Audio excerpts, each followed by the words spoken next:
And go.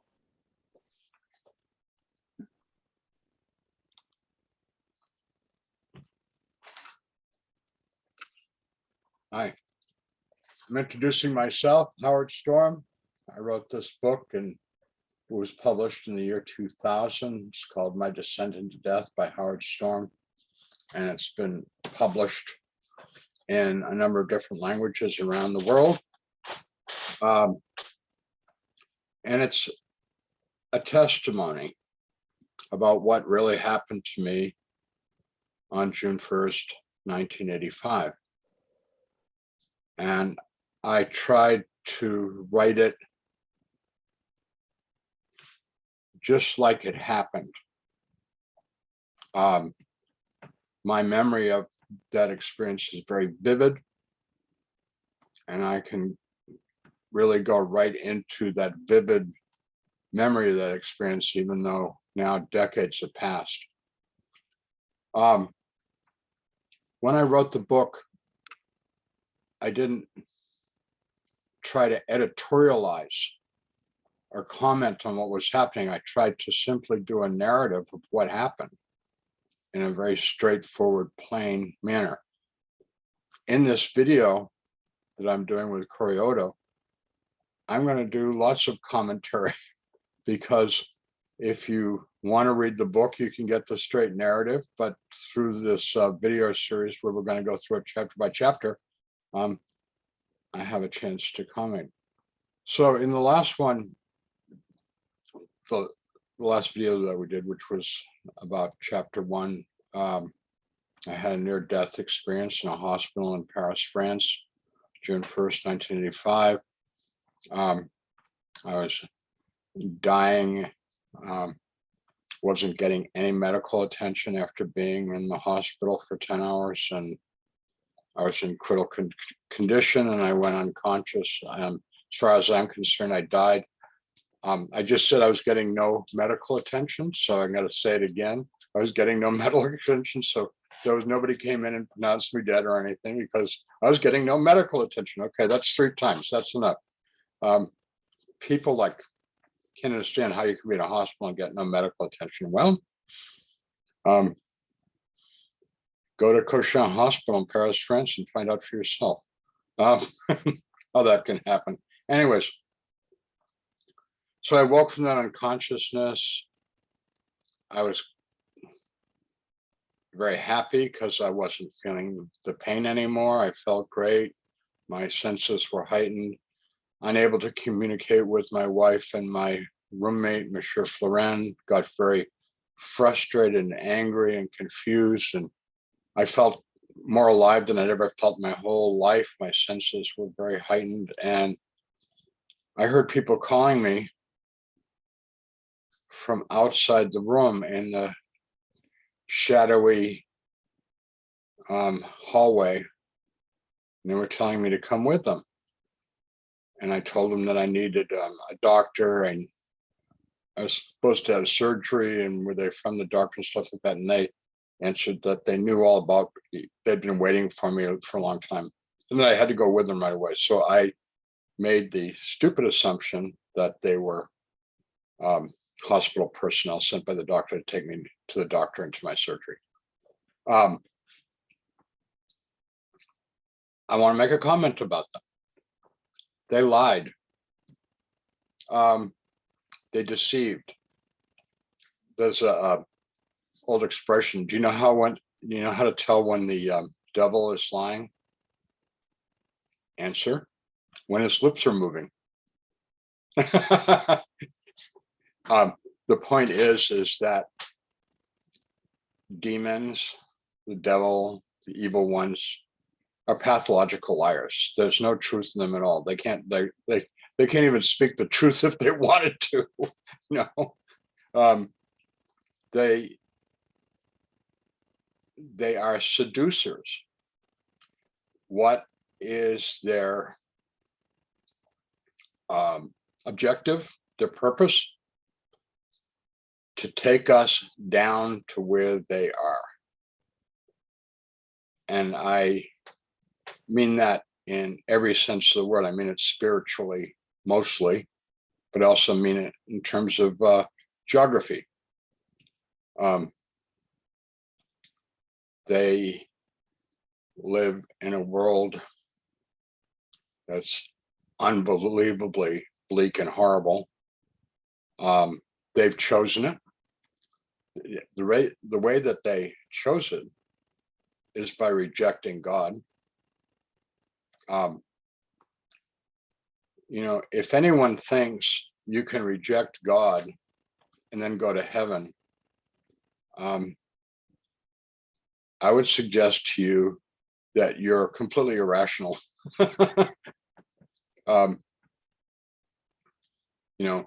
It's not going to happen. If you reject God, the bottom line is you've rejected God. Heaven is all about God, proximity to God, love of God, the hope and the holiness of God. And if you don't want it, God ain't going to force you into it. God doesn't force anybody into anything, ever. This thing called free will, which is one of the great gifts that God has given us, the gift to choose what we want. So anyways, these people wanted me because they recognized me as a soulmate, a kindred spirit, a fellow traveler, a comrade, a non-believer, which I met all that criteria. If you had asked me at that time if I was a good person, I would have been insulted. I said, of course I'm a good person. I'm a teacher. I pay my taxes. I got a wife and 2 kids. I got a house and a car and, pay my bills. Of course I'm a good person. What's wrong with you for asking me that? I'm obviously a really good person, but good only by my own definition of good. Not by the standard that has been the tradition for thousands of years, the Judeo-Christian tradition of what good is about. I'm going to stop with my preaching here with just this. Jesus was asked by a lawyer, a scribe, what must I do to inherit eternal life? And he said, love God with all your heart, mind, soul, and strength, and love your neighbor as yourself. And that's what, according to rabbis, have told me, any Jewish rabbi would have said that same thing that Jesus said. So that's the basis of our Judeo-Christian tradition. Love God with all you got. Love your neighbor like you love yourself. That's the long and the short of it. And that was Jesus' answer. So the people that don't do that, they don't get a happy afterlife. They get to go to a place where they can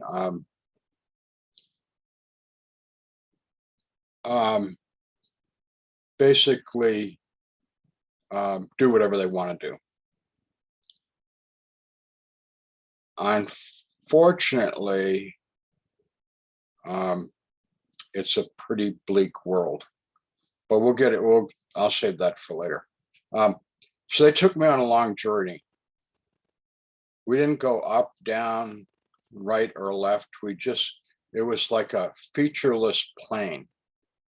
And when I went into the hall, they surrounded me and kept, shepherding me in the direction they wanted to go to. But it was, I became aware pretty soon that the hallway didn't have walls or a ceiling. There was no light. And the hallway got imperceptibly darker and darker. And we walked and walked and walked and walked and walked. And one of the things that I kept thinking about was like, I'm like really sick, although I feel good. I mean, now I feel good after I've awakened from my unconsciousness, which I see as death.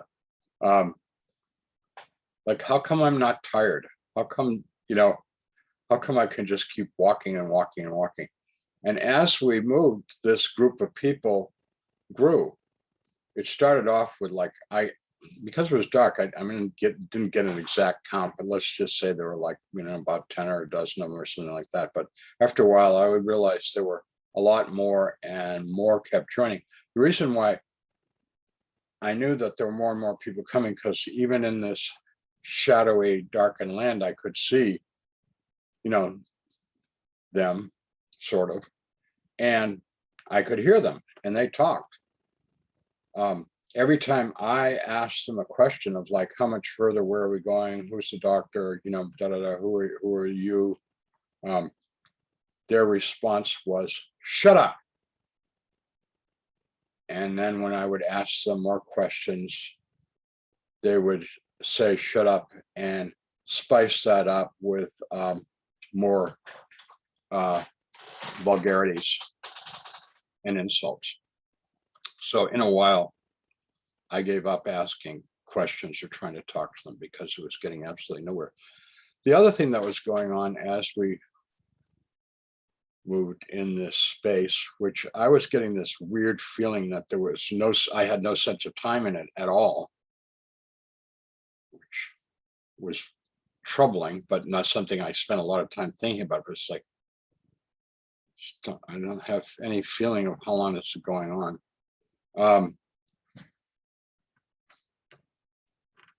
They wanted to get me somewhere, and they were getting increasingly crude about the comments they were making about me. And I started to hear things that were disturbing, and then I started hearing things that were just plain frightening. Like examples, like initially it was like, he's going to be a lot of fun. It's just like, what's that mean? What are they talking about? 2, I really like his ass. I'm going to get me some of that. That was scary.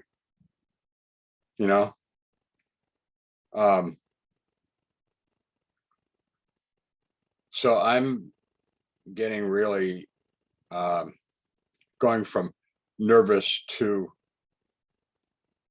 frightened, terrified, and they keep yelling at me to keep moving, keep moving, keep moving. I mean, that's what I kept hearing all the time. Keep going, keep moving, and I don't know how far we walked, but it was miles and miles and miles. It was a long, long journey, and we're in pitch black. And I'm like completely terrified. And I stopped and I said, I'm not going any further. I'm going back. Now that was a bluff because I had absolutely no idea where I was. So which way was black? I mean, back. I mean, all I could think about was like, I'm going to do a 180 turn and go in the opposite direction that I thought would come from, but there was no light. So I didn't, there's no orientation to which way to go. When I said that, no, they said, you're going to keep going. And so they started to push and shove me. Now, a little aside, when I was in high school, I'd done wrestling and I played football. So football is a pretty violent game. I was a lineman. I played the position of tackle, offense and defense to a small high school. And we were told many times by the coach, the objective of the lineman is you control the guy opposite you. And you control him by overpowering him and inflicting pain on him. And by the way, it works. You overpower a guy, several times in the beginning of the game, and pretty soon he's putty in your hands. And then that means that the quarterback in the backfield can run plays off your position because there's going to be a hole. The whole point of alignment is to make a hole. And you do that by pounding the guy in front of you and not getting caught doing it by the refs, you know. So that's what I did, and that's what they did to me. So I knew how to fight back. I knew how to, I knew how to block. I knew how to push. I knew how to hit. And so I was hitting back. The only problem is real life ain't like the movies. One guy against a mob, you're gonna lose. I mean, that's just reality. I mean, maybe one guy against two or three might have a tiny chance of succeeding, but one guy against a mob, it's gonna lose. So anyways, I'm fighting back. They're punching, kicking, hitting, and I'm trying to deflect their blows and hit them back. And one of the weird things is that I couldn't inflict any pain on them. Like I'd punch a guy like in the face, and he didn't respond to it at all. I mean, it just kept coming. These people were numb, which I thought was interesting. What they were doing to me really, really hurt. People ask me all the time, did it hurt? It's like, yeah, it hurt. It hurt like hurt just like it would hurt in this world. I mean, they were really hurting me, and I was yelling and screaming and getting hurt, and they weren't. And then they kept moving in closer and closer to me, and people started to bite and gouge and tear. And I'm talking about eyes, nose, mouth, ears, and lower down in more sensitive parts of your body. And I'm trying to defend myself and get them off me, but there's like all these hands all over me, clawing and biting and tearing, and pretty soon they're actually invading my body in any way that they can get into it. And they're tearing me apart. So I don't want to really talk about that too much more, because it's really gross and painful for me to even talk about it, although I try very hard not to recall that when I talk about it. And I'm on the ground of that place, and I'm no longer amusing them. I've never been able to quite find the word of why did they do this to me, because my sense was like the word pleasure is inappropriate. They weren't getting pleasure out of what they were doing to me. They did it because they could, because I was an opportunity. I think it's comparable to some prison movies that I've seen. When a new guy goes into prison, or so I'm told, they're called the new fish. And one of the things they want to do is they want to orient them to the reality of prison life, which is sadism and domination. And they do that by being extremely brutal to the new fish, particularly if the new fish is innocent and naive. A new fish isn't like a guy who's been in prison many times before and it's coming, because he knows what's going down. He knows the game. But if like you're new to prison life, you're in for a really, really brutal indoctrination. And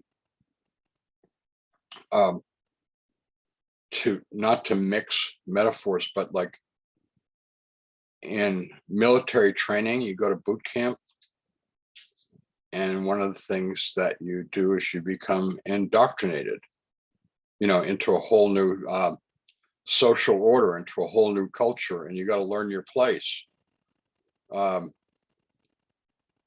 So that's what they were doing. This was boot camp. This was indoctrination. This was orientation into their world. Their world is about domination and torment. And I think I know why that's what they have devolved into. There's no light in that world. There's no butterflies. There's no grass. There's no streams. There's no kitty cats. There's no love. There's no birds. There's no sky. I mean, everything that we think of as life, they don't have except one another and their own very, very self-centered thoughts. So what it comes down, what I experienced in their world is what it comes down to is survival. And survival means you're either going to be a victim or you're going to be a victimizer. There's nothing in between. There's no neutrality down there. And so you can either be the punching bag for their brutality, or you can be a victimizer. There's victims and victimizers. The problem is everyone who becomes dominant then becomes the target of everybody else. So that person ends up becoming a victim too. You know, so it's just an ongoing cycle of people just brutalizing each other, tormenting each other. The torment that they experience, and I know this because I was there, I was one of them, I was part of their world. The torment is actually deeply spiritual and emotional more than it is physical.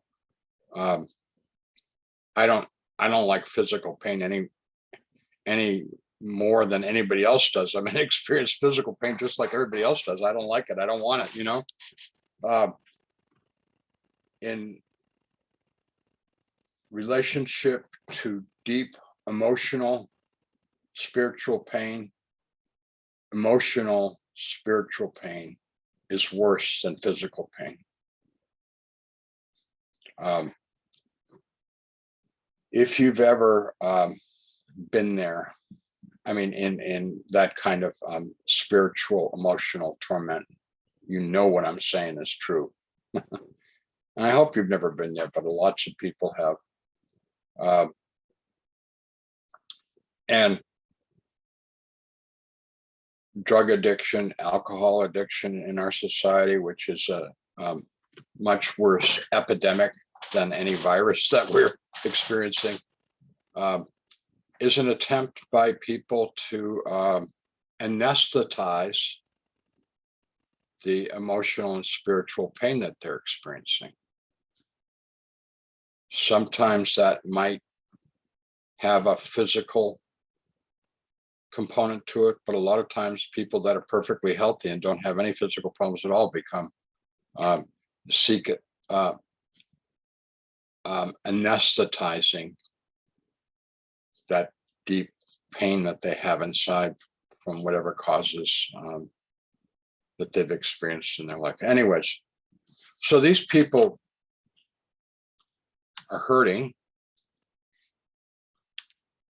and yes, they're children of God, and I know for a fact that God loves them and cares about them, and that they're breaking God's heart.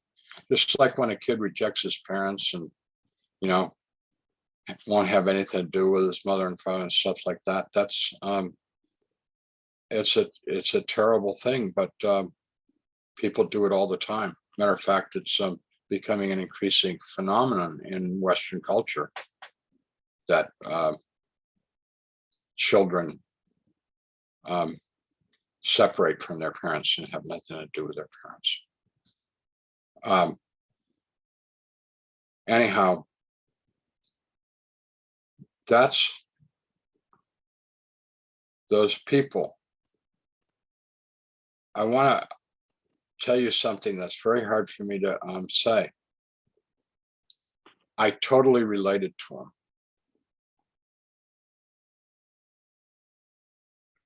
In spite of what they were doing to me, I knew that these were my people. They were the people that I had hung out with. These were the people that I went out on Friday and Saturday night and went to the bars and went drinking and talked trash about our colleagues and our families and our, you know, the people in the bar. And I mean, I don't go to bars anymore because I remember the culture at 2 o'clock in the morning when people are loaded and just talk trash the whole time. I don't want to do that. I don't want to talk trash about other people. Anyways, I don't, people ask me all the time, were they demons? And it's like, no, they were people. They were people who had died. And this is where they went. They chose it by a choice of omission. It's like no one sets out to be a bad parent. But if you neglect your children, they're not going to feel loved. They're not going to feel nurtured. And it's probably ultimately going to result in alienation. Right. And I certainly was guilty in many ways of that. I was always way too busy and too self-absorbed to spend put a lot of attention into my kids. And I have suffered the consequence of that.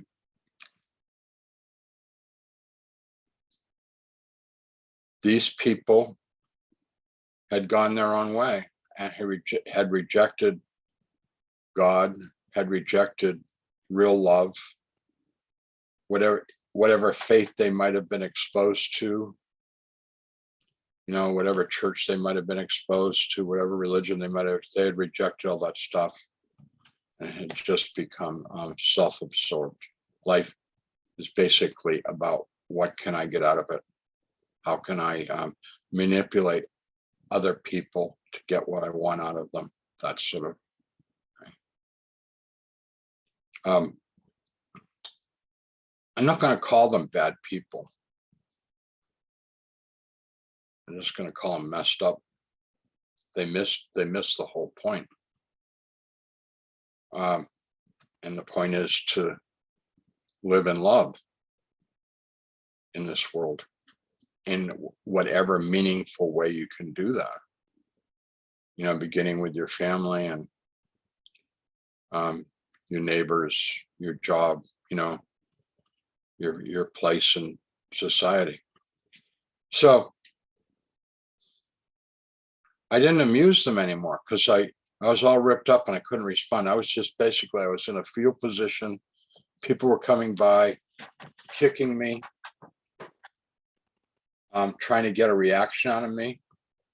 I'm lying on the ground in that place, all ripped up. And I was beyond just barely able to moan and groan, but hardly. I couldn't respond to them anymore. And they were really angry that I was no longer amusing them, no longer interacting. And I don't want to leave it at that. So I'm going to go a little bit into chapter 3, just a little bit, because I don't want to leave it at this. This is where chapter 2 ends, but I just want to say that in that place of complete hopelessness, and my very clear understanding was, this is it. This is how I end up forever and ever and ever. Um, and it was really, I mean, talk about being in the pit. I was in the bottom of the pit, spiritually, emotionally, psychologically, physically. And in that place, I heard a voice said, pray to God. And I immediately thought, I don't believe in God. I don't pray. And the voice said, pray to God. And I thought, I haven't prayed since I was a child. When I went to Sunday school, I can't pray. I don't know what to pray. And the voice said a third time, but this time a little more insistently, a little more loudly, pray to God. I just want to make a comment. I don't know where the voice came from. I don't know who the voices was. I have my suspicions. But anyways, rather than speculate, the voice said, pray to God very strongly to me. And I thought, okay, when I was a kid, went to Sunday school and they taught us prayers. And I'm trying to think of something that I could remember from what, because that's what I thought praying was at the time, was like, that's what we learned in Sunday school. They taught us prayers and we memorized them and then recited them, right? And that's what I thought prayer was. I have a much more expensive view of prayer now than I did then. And I'm trying to remember stuff, and I remember like things that I memorized as a child, like the Pledge of Allegiance. And one time I memorized the Gettysburg Address by Abraham Lincoln, and I started to think about that. And then I started to think about lines from songs and things like that. And then I hit upon a couple of verses that were definitely things that I had been taught as prayers, like the Lord is my shepherd. That's it. I mean, just those lines. Our Father who art in heaven. And I muttered those things when I remembered them, and the people around me became extremely angry and were speaking to me in a language much more obscene than anything I've ever heard in this world. And believe me, I've heard it all in this world, but they had a whole new level of obscenity in that world. And what they were saying to me, three things. There is no God, nobody can hear you. And if you don't stop right now, we're going to do worse things to you. Along with screaming those things at me, those threats, they were also backing away, as if me just crying out to God in this very, very simple, elementary way was so offensive to them that they couldn't stand to be around it. And they kept backing off and backing off, which encouraged me to say more things. So I'm starting to make up stuff about God. And it was really, really stupid, crude stuff, but like, God's going to get you, God hates you, like, stuff like that. So I'm just letting them have it back with my God stuff. Because it was working, it was driving them away. And as I was yelling my God threats at them, my God prayers, if you will, I came to realize that I couldn't sense them anymore. I couldn't hear them. I couldn't see them. I couldn't feel them. They had backed off way, way far away. And I stopped. And at that point, I had time to really think about my situation. And so that's where I'd like to kind of wrap this up and say, because I'm getting into chapter 3 about how I got rescued out of that place. And that's the good part of this story, being rescued by Jesus. But I'll get there. I want to say something about that place. People ask me, were you in hell? Were you going to hell? Was it purgatory? Yeah, it could be, maybe, I don't know, whatever. I'll tell you what I do know. Not only do you not want to go there, you wouldn't want the worst person in the world to ever go there. I mean, I don't know who you think the worst person in the world is, Adolf Hitler, Mao Zedong, Genghis Khan, Saddam Hussein, you know, you know, whoever you identify as the worst person in the world, trust me, if you knew how awful this place was, you wouldn't wish it on them. The Bible says lots of people are going there. People ask me how many people are going there and how many are going to heaven. I said, like, you're asking the wrong guy. You need to ask God that question, because I'm not God. I don't know who's going there. All I know is that you don't go to heaven if you don't love God and love your neighbor as yourself. I know that. And I've met lots of people that hate God.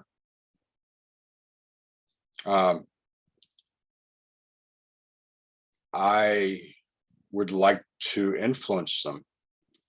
I would like to influence people to seek God and to know God.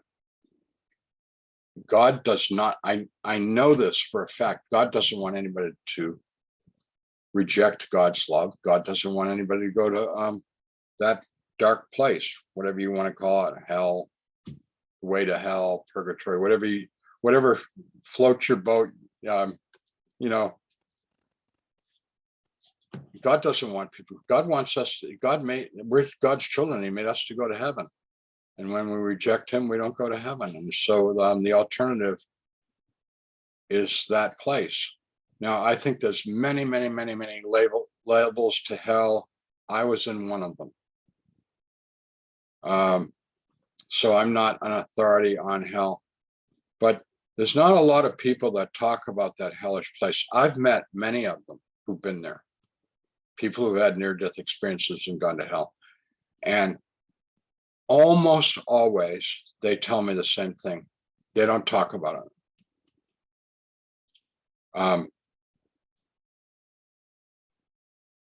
I question myself about, why do I talk about it? This is not flattering to talk about, like, I went to hell and I deserve to be there. You know, it's like, why am I confessing that to complete strangers, to anybody who'll listen? You know, why do I talk about it? Well, the reason why I do is I think people deserve, you know, a little reality check, a little warning about our actions have consequences. The Bible says you reap what you sow. What we do has consequences in the world. You know, if you are a mean person, that's going to come back at you, you know? And it's kind of like one of the big lessons of, like, most of the religions that I've studied, and I've studied other religions besides Christianity. You know, you get back what you put out. You know, put out love and you get love. You put out cruelty or meanness, and you get that back. And why people don't understand that, I don't know. You know, my experience was in '85, so it's been decades ago. And my life has been richly blessed. It's not been all a bed of roses, but it's been richly blessed because I've tried to put out good stuff into the world, and I've got back mostly good stuff. Had some pitfalls and some down things, but the interesting thing is, I always manage to overcome them. You know, the good and the joy in my life ultimately always ends up prevailing, even when things look pretty bleak. So that's what I want people to get from my experience, is that God's their friend, and they can rely on God. And when we try to live a life pleasing and acceptable to God, our life gets better and better and better. And we don't need drugs, and we don't need alcohol, and we don't need egotism, and we don't need, false idols, to have a really good life. So that's what I'd like to get across. And my experience is not philosophical, it's not theoretical, it's not theological. I lived it. And it was more real than anything I've ever experienced in what we call reality. I call it hyper reality, super reality, that other world. So that's my story, and I'm sticking to it. Quite a story you have. I'm glad we were able to talk a little bit more about the people that you interacted with there. I don't know if you have any, there's questions, obviously, from myself and other people. If you want to wait till later on to answer those, that's fine. Oh, go ahead. I have a couple here, not from people from the internet, but just family and friends. One person asked me to ask you, are you able to heal in that place? You said you were a goer, but there was people attacking you there. So, like, would you eventually have healed if they left you alone? Then Yes. You Yeah. would, eh? How do you I heal would. with no medical care? Like, I mean, if you were that bad off. Because, although we think we're physical, we're not really physical. I know this is getting pretty weird, but it's our physicality is what we think we are, but we're actually spiritual beings. That makes sense. Okay. So do you just think it and then you heal, sort of thing, or? Yeah. You just come back to being the physical being that you think you are. Gotcha. One other thing was this one here was from a mother. Actually, she asked me to ask you: are there children or teenagers in that spot, like that particular spot you were in? Good question. I did not see any children, and like young teenagers, definitely didn't see any of that. Whether some of those people were youngish, I don't know. But I wasn't able to observe precisely what age they would have been, but I would say they were basically all adults, male and female. Okay. This is my question. How come, like, you called on the name of Jesus and he saved you from that spot? How come none of them do that, or do they do that? They could, but that's a really good question. And my answer to that is, if you've ever dealt with alcoholics, which I have, the one thing you want to say to an alcoholic, which you should never say, is, why don't you stop drinking? If you say that to an alcoholic, I can pretty much guarantee you that they will cuss you out in very strong language. They don't want to hear that.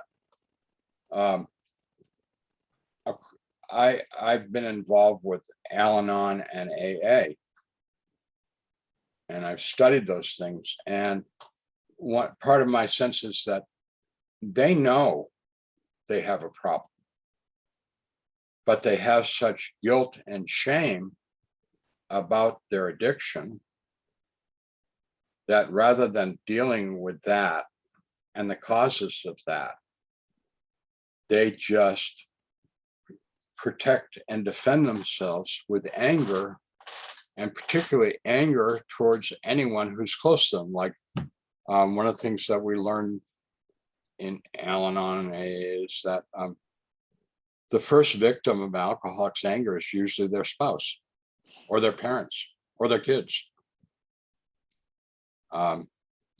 Like, anyone who's been in Al-Anon hears this from all the other participants in the group. It's like, the only reason why I drink is because you're such a rotten wife, or you're such a terrible husband. Now, I'm saying this in response to your question, why don't they just call out to Jesus? I believe, bottom line, I believe everybody knows there's a God and that they came from God. But there's, because of their guilt and shame, and because of the perversity of human nature, they're throwing all this anger and guilt out. at it to defend themselves against that little tiny still voiced inside of them saying, why are you doing this? Oh, that makes sense for sure. Well, I know it's getting on your time there, so I do appreciate the time you give us, Sure. and I'm going to upload the video if you're okay with that. Yep. All right. Is there anything else you'd like to say before I stop recording, or you're going to wait till the next time, or? Let's do it. Let's do it again. I'm ready, willing, and able to do some more. Okay.